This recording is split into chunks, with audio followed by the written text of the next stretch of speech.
Okay, so I have a new painting that I'm going to be working on, and it's going to be a few different tulips and some leaves, and I'm going to show you how to put down the first washes. I am going to make this first tulip here purple.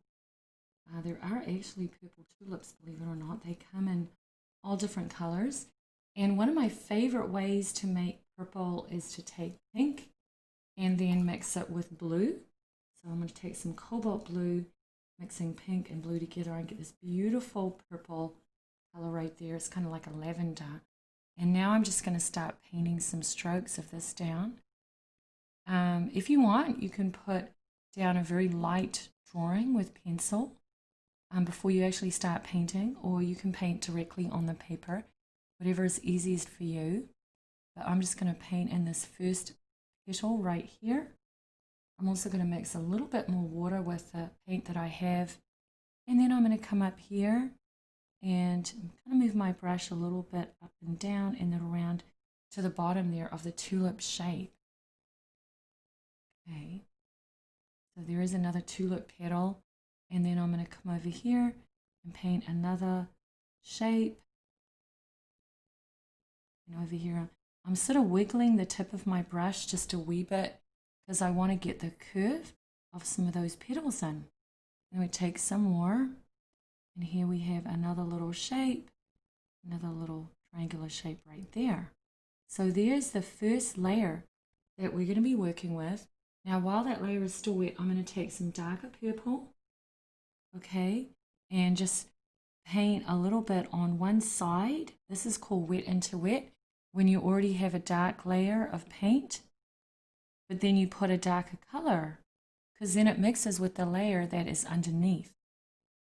And also you can see you get this really nice fuzzy edge, and it's nice to see how the paint moves on the paper and spreads out. So you get a really nice blend. Okay, so that's for that layer, a couple of little lines. Now sometimes when you're looking on petals and leaves, you might see little lines and veins. Now I do see these sometimes on tulip petals. So I'm going to use the back of my brush, and you can see how I'm pushing that into the surface of the paper. And we'll put another one here. It's sort of like carving into the paper. You don't necessarily need to always paint everything in with paint. You can actually use the back of your brush, and this little technique's called sgraffito, and it works best when you have a wash that's really still very damp or wet, and then you press down with your brush. Okay, I'm going to take a little bit more dark paint and then just paint a wee bit on one of those edges, and then I'll take another little bit of paint here, and notice how I'm making this little wiggly line that goes sort of up and down and all the way to the base. So there is my first purple tulip. Now I'm going to leave this alone and let it dry. That doesn't mean that I can't come back and put more color or details, but with watercolor the nice thing is that you get to work in layers.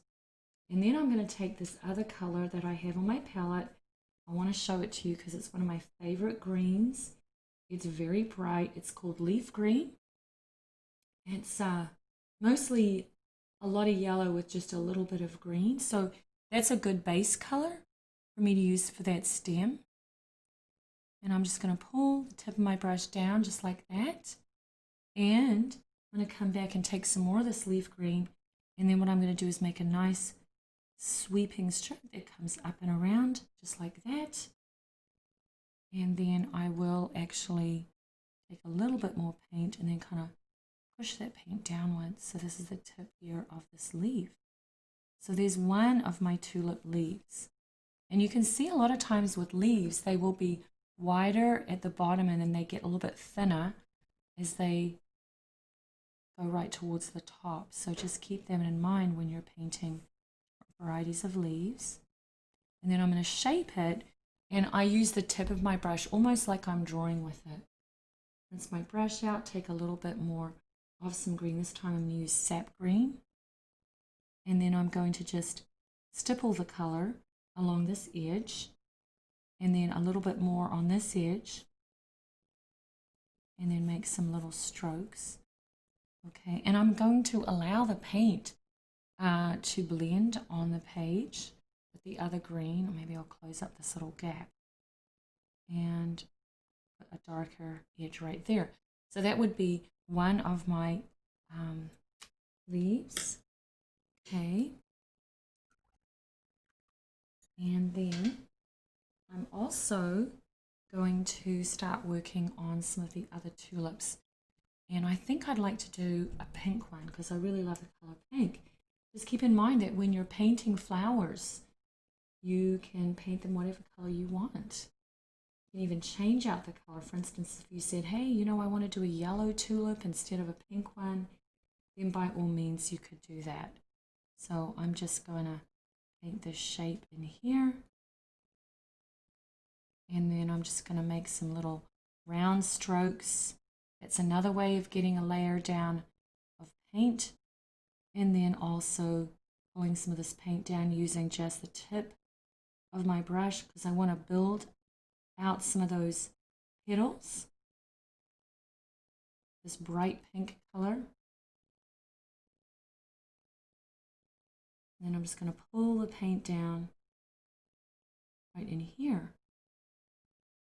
And more strokes going down.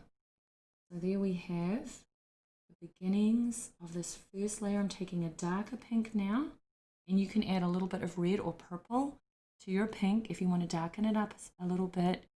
And also we want to put these lines in between each of the petals because that's what makes it look realistic, just like that. And once again, we're mixing the color on the page when the paint is still really wet. And then we can come back and take some more of our leaf green, making a little puddle. And then what I'm going to do is paint the stem. It's curving around. And a lot of times you will see that with watercolors.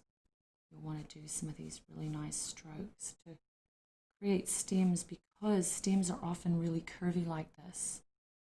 It depends on what variety of flower that you're painting, but sometimes you'll see that on tulips. So we have this one that's going this way. Okay, well, I'm going to go ahead and this is my first couple of tulips that I'm going to be working on for right now. I'm going to take my brush right here and just paint that into the pink so it kind of blends. But I want to let these layers completely dry off before I come back, and then I'm going to show you on the next stage how to come back and add a couple more tulips and a couple more of those leaves so we can finish out the painting.